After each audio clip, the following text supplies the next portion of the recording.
Pois é, parece até o começo de uma piada, né? Mas, na verdade, todas essas criaturas saíram de um dos bestiários mais fascinantes e, vamos ser sinceros, aterrorizantes que existem: as páginas da Bíblia. São seres que por séculos moldaram a imaginação de civilizações inteiras. Então, se prepare porque agora vamos mergulhar fundo nesse universo.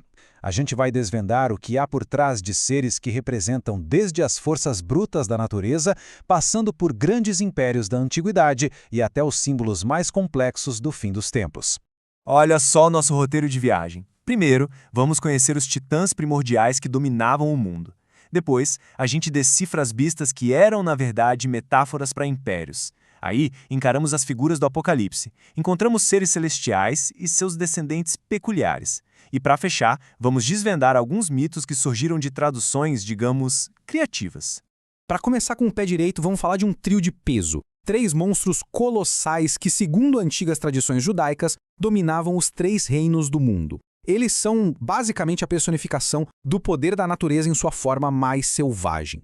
O primeiro é o Behemoth, o mestre absoluto da terra. No livro de Jó, ele é descrito como um colosso, uma verdadeira obra-prima da criação de Deus na terra. Pensa num bicho tão gigante, com ossos que parecem tubos de bronze. Ele é a definição do poder bruto, da força da natureza que não pode ser contida. Agora, saindo da terra firme e mergulhando nas profundezas, encontramos o Leviatã.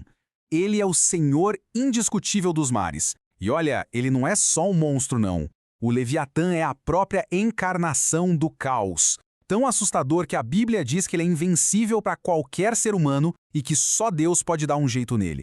E para fechar essa trindade poderosa, lá dos céus vem o Zis, soberano dos ares. Tenta imaginar um pássaro tão gigantesco que, quando está de pé, sua cabeça alcança o céu. Dizem que quando ele abre as asas é capaz de tapar o sol, causando um eclipse. Ele seria o guardião de todas as outras aves. Então, olha que interessante. Juntos, Behemoth, Leviatã e Zis não são só 3 monstros assustadores. Eles representam um equilíbrio cósmico. Cada um reina soberano no seu domínio: terra, mar e céu. São um lembrete do poder da criação divina, forças muito, mas muito além do nosso controle. Ok, agora a gente muda um pouco o foco. Saímos das forças da natureza e entramos nas forças da história humana. As próximas criaturas não são sobre criação, e sim sobre profecia. Elas são símbolos de grandes impérios, revelados em um sonho ao profeta Daniel. A visão de Daniel é praticamente um mapa da história antiga. O leão com asas de águia é a Babilônia no seu auge. O urso, que se levanta mais de um lado, simboliza a aliança dos medos e persas. O leopardo super rápido com 4 cabeças é a Grécia e sua divisão relâmpago após a morte de Alexandre. E a última besta, tão terrível que nem tem nome, com dentes de ferro, representa o poder esmagador do Império Romano. Cada bicho, uma aula de história. Agora, vamos dar um salto no tempo, direto para o livro do Apocalipse. E aqui, meu amigo, o simbolismo fica ainda mais intenso. As figuras que aparecem representam o grande conflito cósmico no fim dos tempos. Então surge uma imagem de arrepiar, um enorme dragão vermelho. Mas o que chama a atenção não é só o tamanho ou a cor, são as 7 cabeças e os 10 chifres. O próprio Apocalipse identifica ele como Satanás, mas cada detalhe dessa aparência bizarra tem um significado bem específico, feito para mostrar o seu poder. Vamos decifrar esse código. O vermelho aponta para a violência. As 7 cabeças, com coroas, simbolizam uma autoridade total sobre o mundo. E os 10 chifres, poder destrutivo puro. Resumindo, é a imagem de um inimigo com poder global e intenções nada boas.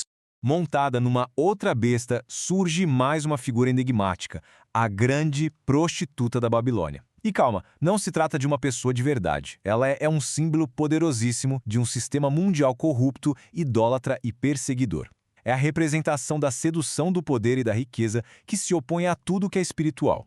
Saindo um pouco das figuras puramente simbólicas, vamos agora para seres que vivem ali, na fronteira entre o divino e o humano, guardiões celestiais e gigantes de origem bem misteriosa. Quando a gente ouve a palavra querubim, logo vem na cabeça aquela imagem de um bebezinho com asas, né? Pois então, pode esquecer. Na Bíblia, os querubins são seres espirituais de altíssima patente, ligados à santidade e à majestade de Deus. Foram eles, por exemplo, que ficaram de guarda na entrada do Jardim do Éden.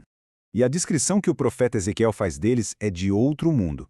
Ele fala de seres com 4 rostos diferentes, de homem, de leão, de boi e de águia, cada um simbolizando um aspecto da criação. São uma representação viva da glória e do poder de Deus. Seres imponentes, majestosos e, com certeza, intimidantes. Agora, uma história mais sombria. Os Nefilins, também conhecidos como gigantes. Eles seriam resultado de uma união proibida entre anjos e mulheres. A existência deles, segundo o texto, trouxe tanta violência e corrupção ao mundo que foi um dos principais motivos para o grande dilúvio. Chegamos na nossa última parte, e essa aqui é fascinante. Já parou para pensar que algumas das criaturas bíblicas mais famosas talvez nunca tenham estado lá de verdade? Que elas podem ser, na verdade, resultado de traduções e de lendas que acabaram se misturando com o texto original? O unicórnio é o exemplo perfeito disso. A gente logo imagina um cavalo branco, mágico, só que a palavra original em hebraico, re'en, se refere a um boi selvagem, provavelmente o auro. Um bicho conhecido pela força absurda, não pela magia. E aí que tá a pegadinha. Unicórnio quer dizer literalmente um chifre. Os tradutores da famosa versão King James usaram essa palavra para descrever o tal do ring. Com o tempo, a palavra acabou sendo associada à criatura mitológica que a gente conhece hoje, e pronto, nasceu um mito.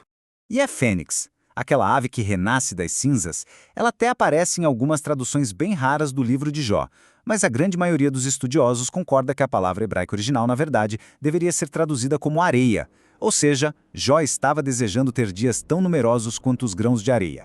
Mas a história não acaba totalmente aí. Apesar de não estar na Bíblia como a gente conhece, a fênix aparece sim em outros textos judáricos antigos. Neles, ela é descrita como um ser celestial magnífico, que acompanha o Sol em sua jornada diária. Então, no final das contas, o que a gente aprende com tudo isso? Que essas criaturas são muito mais do que simples monstros. Elas são símbolos complexos, que falam sobre o poder da natureza, sobre a ascensão e queda de impérios, sobre a luta entre o bem e o mal e até sobre como uma simples palavra traduzida pode criar uma nova realidade. E isso nos deixa com uma reflexão. Não importa se a gente enxerga esses seres como literais ou como metáforas, essas histórias continuam a nos provocar. Elas nos forçam a pensar sobre como a gente entende os grandes poderes, os que vemos e os que não vemos, que moldam o nosso mundo e a nossa própria jornada.